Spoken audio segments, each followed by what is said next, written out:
Welcome to TSRA-2A Ricochet. Your host is Andy Turner, the Legislative Director podcast of the Texas State Rifle Association. We'll discuss your 2A rights, legislation, hunting, competition, you name it. Join in and be part of the discussion. Now here's your host, Andy Turner. Welcome back to TSRA-2A Ricochet with my fabulous co-host, Eric the Red. We're glad to see you again. Hope you had wonderful holidays. I know mine were very quiet. How were yours? It was very good. Very nice. Got to see some family. Nice. A little bit of relaxing, get away from work for a bit. Yeah, no, you needed that because on the run-up, boy, you must have been busy. Oh, yes, for sure. So on this episode, I was on a bulletin board called Texas Gun Talk, and I said, "Hey guys, what do you want to hear? What do you want to hear more about?" And somebody said, "Well, we a deep dive on suppressors and constitutional carry, rather than just the overarching, what is it?" So I'm going to do the suppressors first because it's really short. Representative Oliverson got a bill through allowing Texas-made suppressors.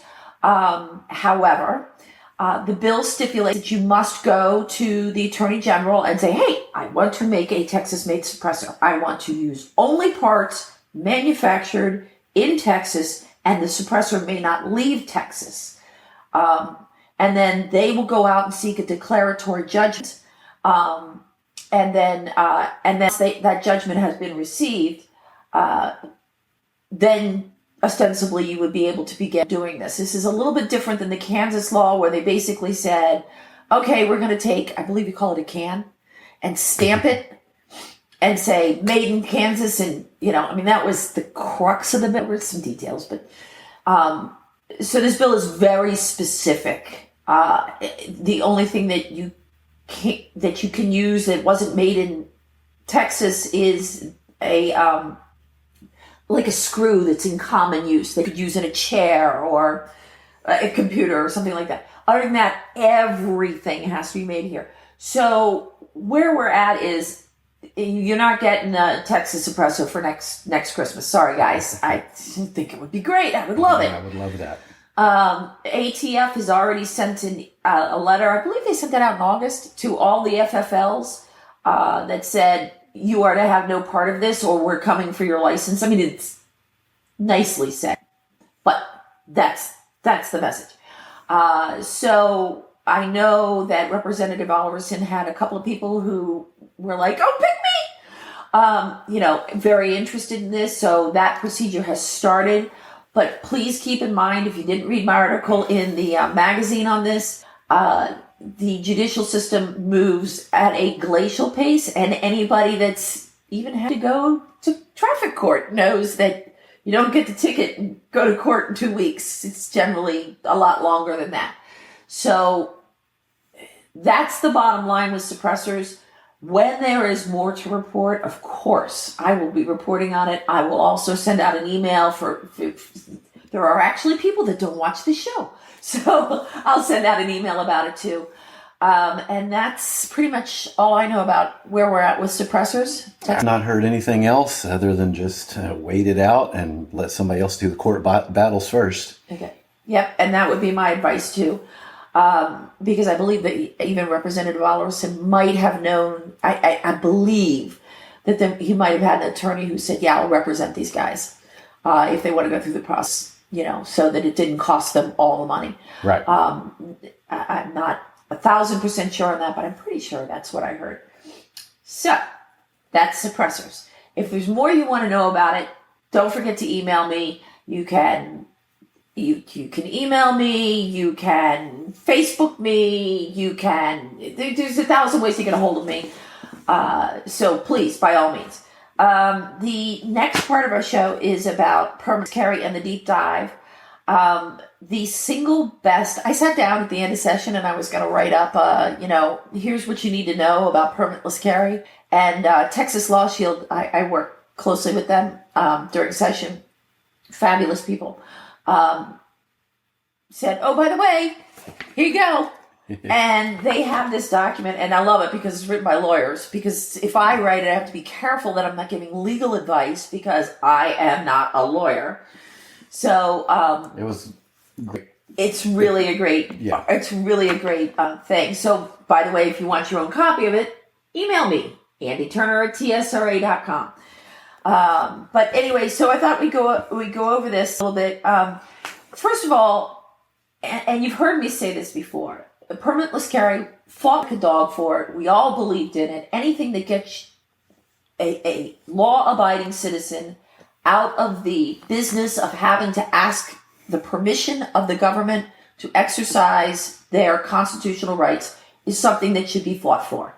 And specifically when it comes to the Second Amendment. Yes. So this is a great, great thing that Matt Schaefer authored, and there were other authors, the chairman James White, and there was a third one, and I should have pulled my record and I've forgotten who it was. But there were some versions, but it was Matt Schaefer's bill that got through. So, and I've already explained to you the permitless carry is not constitutional carry, so we're going to skip over that. So, that said, I would urge you, please renew your LTC. It is an option, but it is the better option. You now don't have to ask permission from the government, but they have provided this program that legally affords you so many more benefits than simply permitless carry. So I was trying to think. Yeah, there's quite a few things in there that if you have a license to carry, you have grace on if you walk into a place and they actually have a sign, but you didn't see it. Right.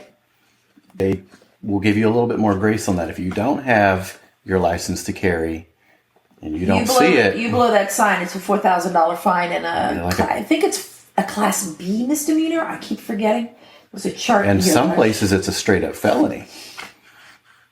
From what I believe I remember seeing on there is especially in places of voting. Oh, well, that's the chart that I'm looking for. There's a chart in here that I should have pulled aside. I'm so sorry. That in this document will tell you what you get. Here we go. There it is. It's called the Texas Constitutional Carry Chart. So with a license to carry, and not permitless. Here are the differences. So, for instance, a public place with a 30-05 sign, which is you can't permitlessly carry. If you have an LTC, you can carry. Let's see. So, premises grounds or buildings, including collegiate sporting events of an institution of higher education on which a sponsored activity is taking place, or a passenger transportation vehicle of an institution of higher education where an 06 is not posted. If you are an LTC holder, you may carry there. You may not carry under those places under permitless. Under permitless, you may not. I'm trying to find the difference between the X's and the boxes. But here we go. You may not carry in a hospital or nursing facility, even if they don't have a 30-06 or 30-07. Permitlessly, you may not. But with a permit. As long as they don't post a 30-06 and 30-07. Exactly. And remind me, I want to talk about a local hospital who doesn't really understand the rules. You cannot go permitlessly carrying into an open meeting of a governmental entity. You can with an LTC. Schools. Yeah. You can't be within 1,000 yards of a school without your LTC. But if you do have your LTC, as long as you don't get on the sidewalk in front of the building itself, I believe you're fine. Right. Oh gosh, it was at the very end. So that's in this document. Again, if you haven't gotten your copy, and I think you can go to Texas Law Shield and get it directly somewhere on their website, but I haven't looked because frankly I had it bookmarked for everybody who asked for it, so I just send an attachment to an email. Plus, I like to talk to you guys, be ideas and form thoughts and stuff like that.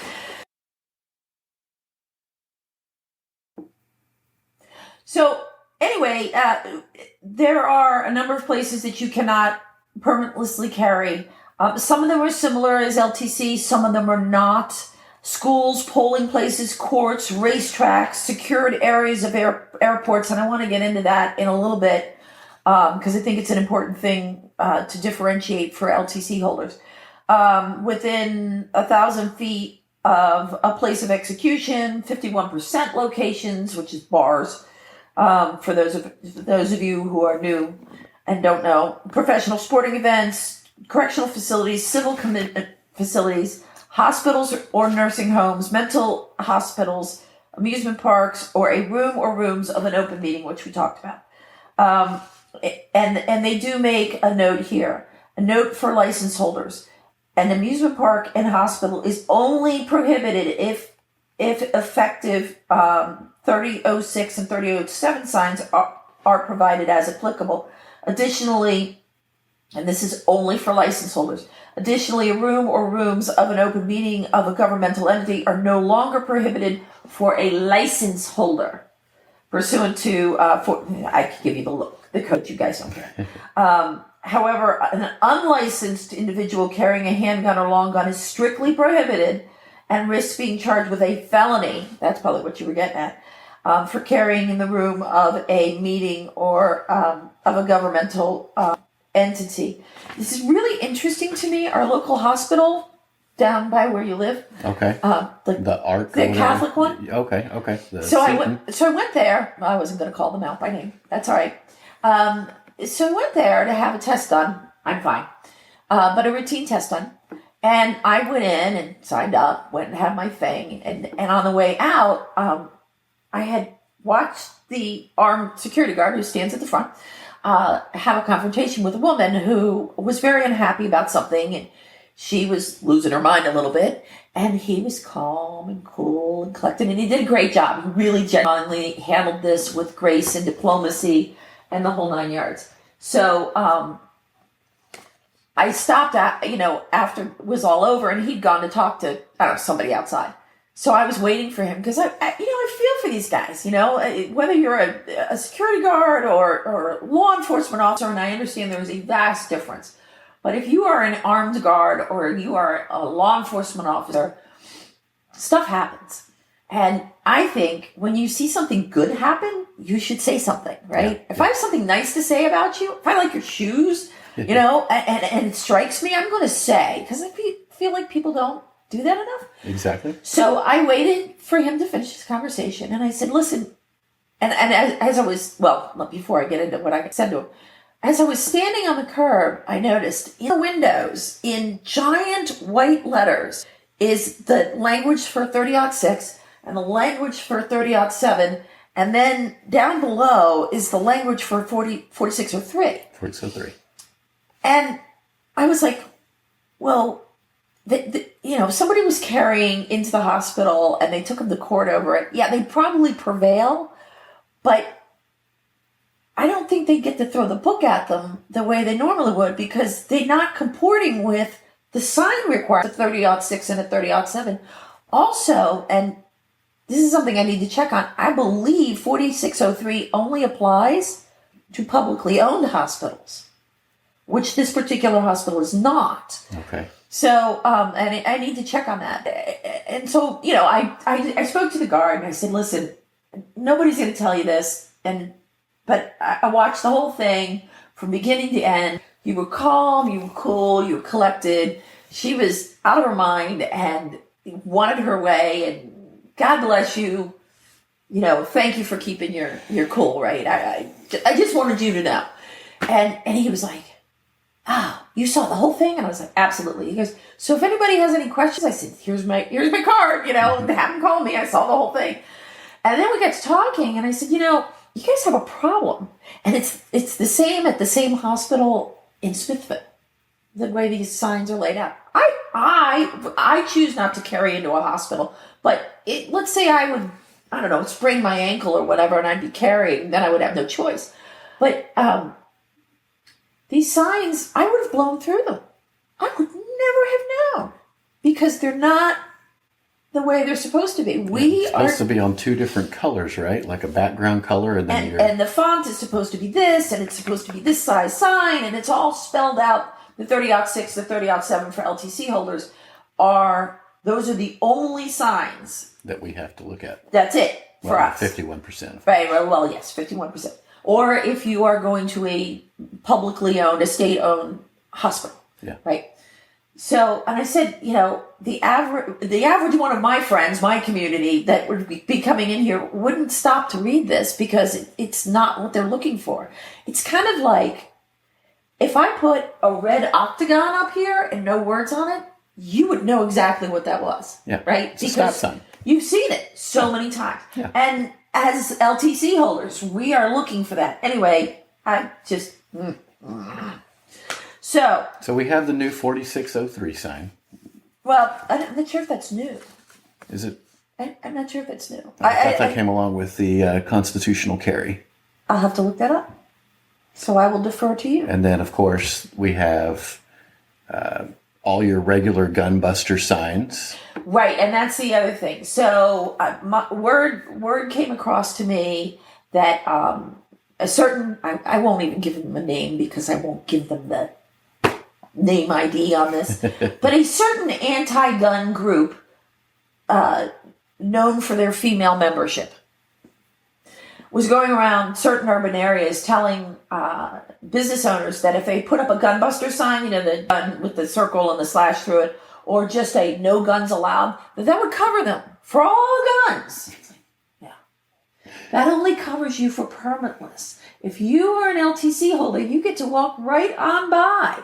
Now, if you are an LTC holder and you go through the sign as you are legally permitted to do, and an employee comes up and says, "Hey, listen, we don't allow," and this and the other thing, then you know what you got to do, right? You can either continue to do business there and stow a car, or you can go do business with somebody who will allow you to carry your gun.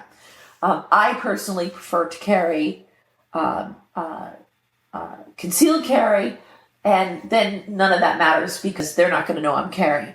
Our local HEB, you really have to look for the 30-07 sign. It's way down on the right-hand side of the corner, but they will allow you, if you are an LTC holder, to carry concealed.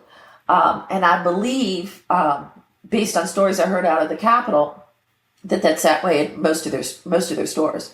And I actually heard, I didn't hear it directly from HEB, so I'm not quoting anybody, but a staffer or legislator told me that fully at any given time in a given store, half their staff might be carrying. Oh, I'm sure. And I was like, well, that's cool. So, by the way, it does get into the guide does get into don't brandish your gun, but that's the same if you have an LTC. And don't carry while you're intoxicated. I fully do not carry if I'm going down a copper shot. Yeah. I'm not sure I can anyway. I'm not sure if maybe... It's a 51% is it, sign. Yeah. I never paid attention because I don't carry. I don't carry while I'm drinking. So, what you got? On the 4603 sign, yes, real quick. I just wanted to kind of read over this quick because it talks about the prohibited place that you had mentioned on pages 12 through 13.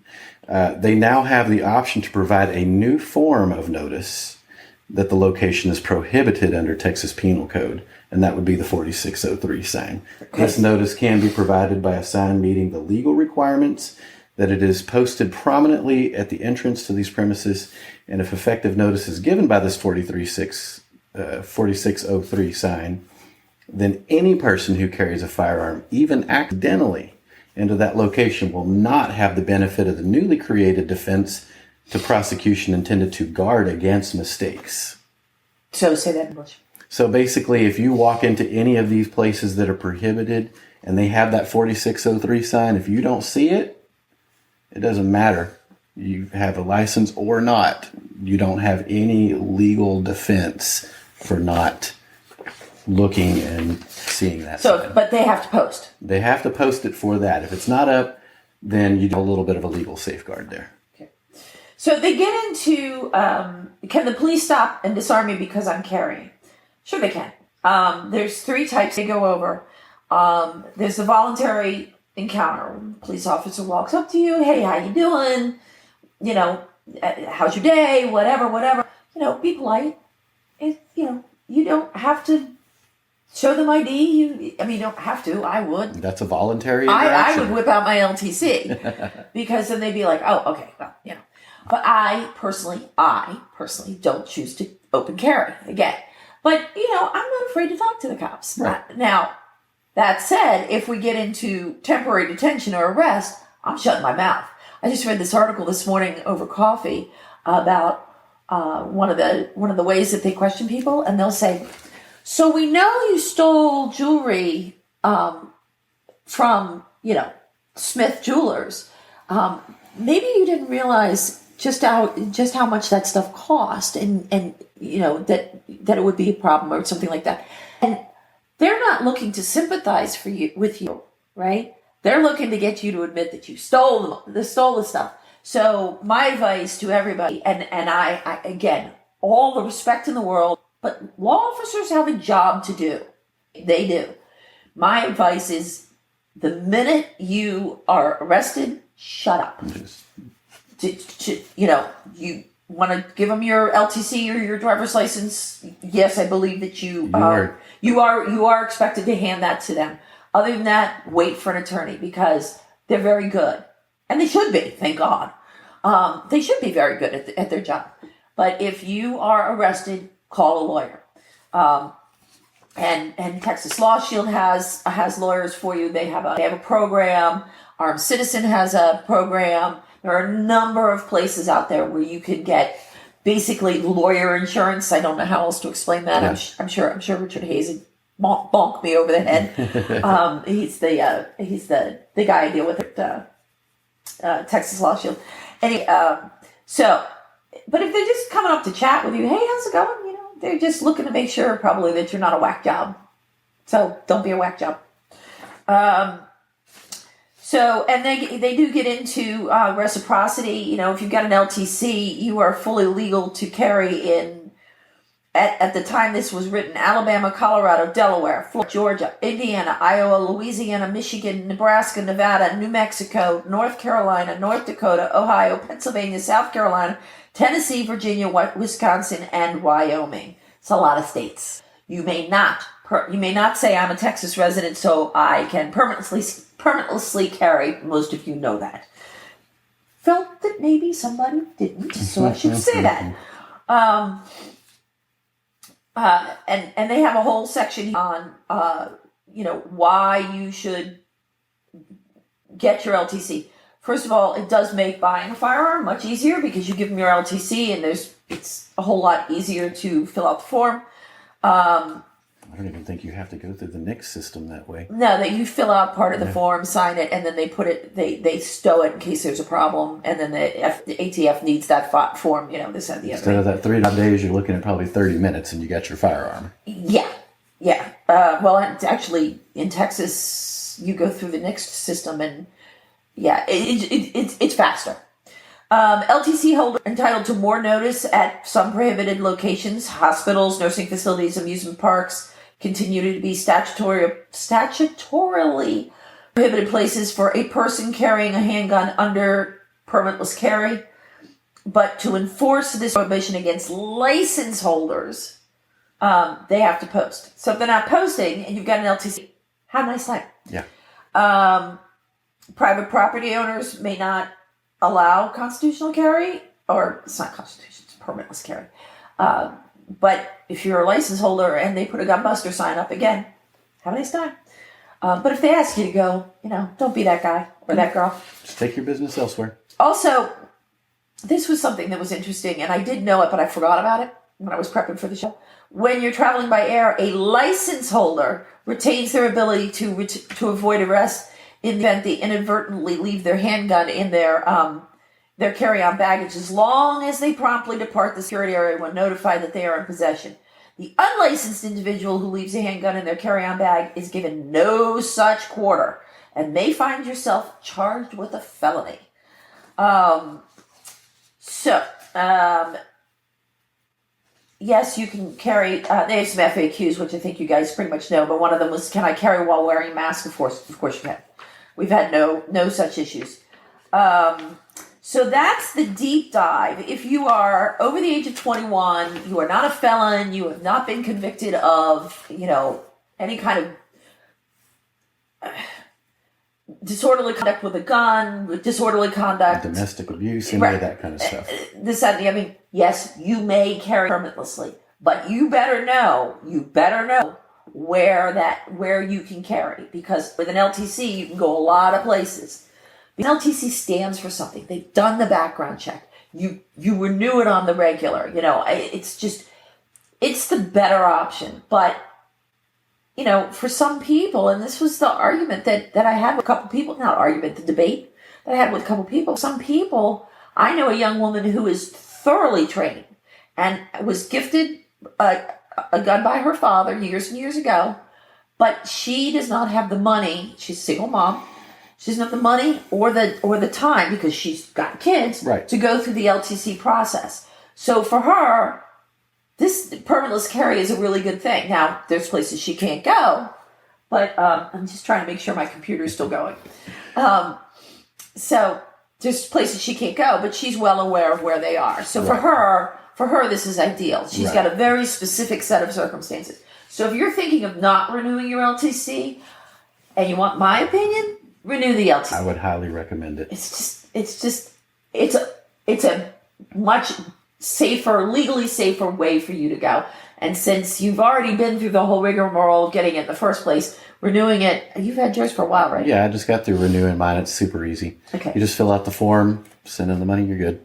Okay. So did you have to go through classes? No. Okay. Not the second, with the original. With the renewal, no. Right. No. So it's even faster. Yeah. So if all you got to do is send them your money and send them your form and ensure them that, you're...